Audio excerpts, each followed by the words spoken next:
All right, I'll be brief. Obviously, disappointed in the outcome of the game, and thought we had some guys play well, but also, we had some lapses at the end of the first half when we were up 15 and got to 9 at halftime. I thought that was a little disappointing, although our guys were fine with, in terms of, I don't think it affected them. And then we had an 8-point lead in the second half, and we weren't able to close it out. Give them credit; they deserve credit for how they played, but disappointed because I think we had some mistakes, not just during that time, but during the whole second half that are a little uncharacteristic of our team in terms of getting loose balls and things like that. So we have to have a short memory because we play again on Saturday in this league. You can't let one turn into two, turn into three, and there's no easy game. So we gotta bounce back here. No, we didn't come out as focused as we should have. We had a plan that that we were supposed to execute, and we didn't really execute it. In the second half, started the second half, and it came back to bite us. So yeah, he's a good player. I'm just trying to play hard. Just try to prove myself and just keep on playing hard. That's all I'm really trying to do. I don't really try to. He's a good player though, but I don't really try to think about him or like any other player. I just try to stay focused on my teammates, and what I do on the court. Just focusing and trying to hit my free throws. I missed 2 big ones at the end though, so it wasn't good enough.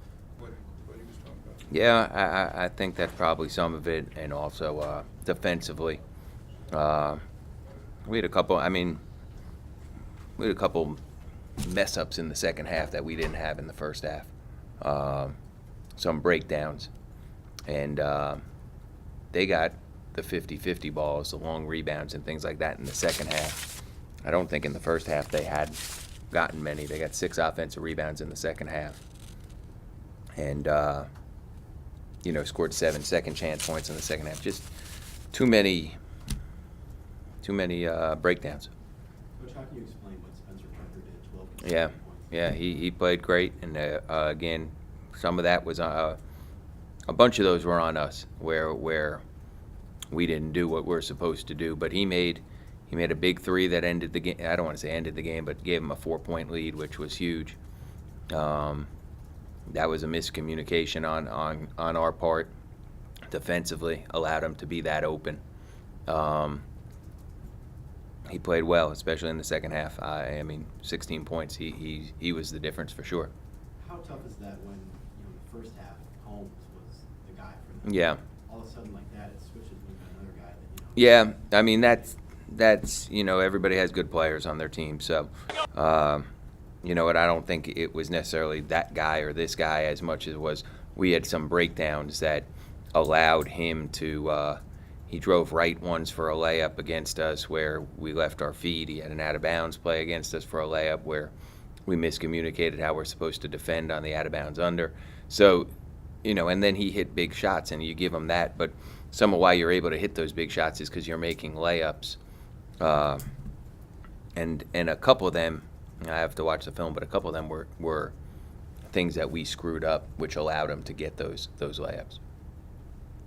At the same time, you got like you said, 7, 8-point lead with 6 minutes to play. Then you missed 7 straight shots, and you hadn't done that all. Yeah, I haven't read through that, so I'd have to see who missed what. But yeah, you go in a drought like that, and you gotta get stops, and we didn't get enough. That's the bottom line. And again, they played really hard, and I don't necessarily think we didn't play well.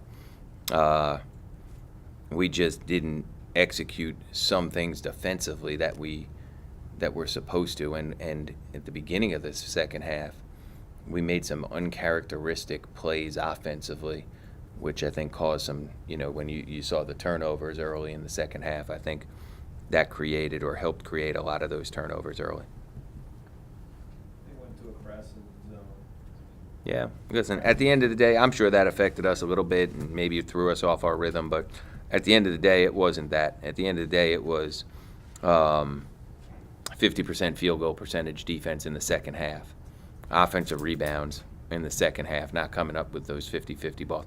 And they made 6 of 8 threes in the second half. So, Rashawn Holmes banked in a 3 when we were up 8.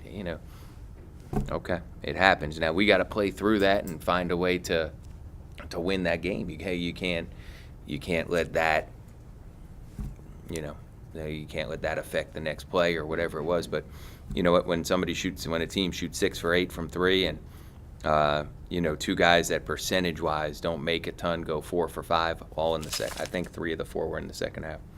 Yeah, 3 of the 4 were in the second half. You got to overcome that, and we didn't do it. And I'd have to see the shots that we took to say, okay, they weren't good or they were good. But I'm not going to analyze every shot that our guys take. You know what I'm saying? Yeah, most of them were pretty decent looks. But the zone sort of threw us off rhythm a little bit. Mm-hmm. Well, I guess the bright side, 18-0 run in the first half, and really could have looked much better than that. What did you Yeah. see during that run? Yeah, you know what? We were getting stops and leading to transition and leading to baskets, and Jimmy was a monster. I mean, he played as well as we've seen him, and we all played well for a stretch there. That I didn't realize it was 18-0, but that was a stretch where we played really well, and then the last minute 30 we didn't close out the half very well. A mistake I made on an out of bounds under, which led to a turnover. That's on me. But we also fouled on a missed shot at 90 feet. So instead of them just getting one shot at the end of the half, they had 4 points in the last 20 seconds, which just shouldn't happen. That shouldn't happen. So.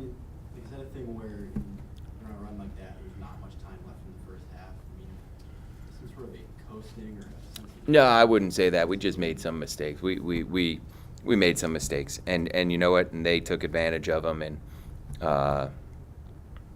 we had a turnover there late, and maybe 2 turnovers late in the first half in the last minute 30. In fact, I think there were 2. I think Craig and Kellen had a turnover. You know what? They capitalized. Kellen's been working to come back, and you know what? I don't know how he's going to respond to playing. We'll have to see here tomorrow and over the next couple of days.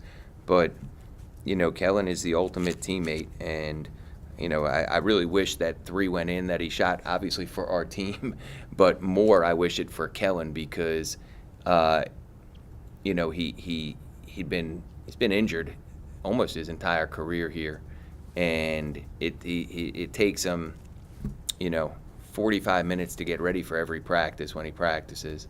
He then was going to be our starting point guard and blew out his eye the day before we were leaving for Kennesaw State. And he's been out for 4 weeks. He got cleared on Friday and has only done non-contact stuff. And you know what? He played fearlessly, which, he played. I didn't want him to play more than 12 minutes, but sometimes that happens. I guess he's cleared to play, and it's a little bit more than probably he should. He'll be sore tomorrow. What has he said in terms of how difficult it is maybe to shoot that? No, I don't think that has anything to do with it. Nope. I mean, he's shot great in practice, and no, that I just think he maybe was tired and he didn't have his legs or whatever it may be. He give him credit for taking the shot. He was open, light shot clock, and he just missed it. And I believe me, I wish for him, as I told our staff, that if we were in a situation where it was close or something, that we would be running something for him because he's earned the right to make it, and I wish, obviously, for our team he made it, but more for him than our team, whether we win or lose. I wish he would have made that shot for him. Did he play if Derek was available, or was that? No, you know what? He was cleared to play, and I don't know. I think Derek not being available maybe led him to saying, "Hey, coach, I'm ready to go." But he had practiced, and he's cleared to play right now, and now we have to see how he responds to this and just see how he's feeling because I don't know how he's going to respond to this tomorrow. How much did you feel the absence of Derek tonight, especially on defense? He shot really well. Yeah, you know what? He's our best defender, and they scored 40 points in the second half and shot 50%. So, you play with who you play with. I mean, you play with who you play with. So, that's it is what it is, sort of thing. We got to move on from that one.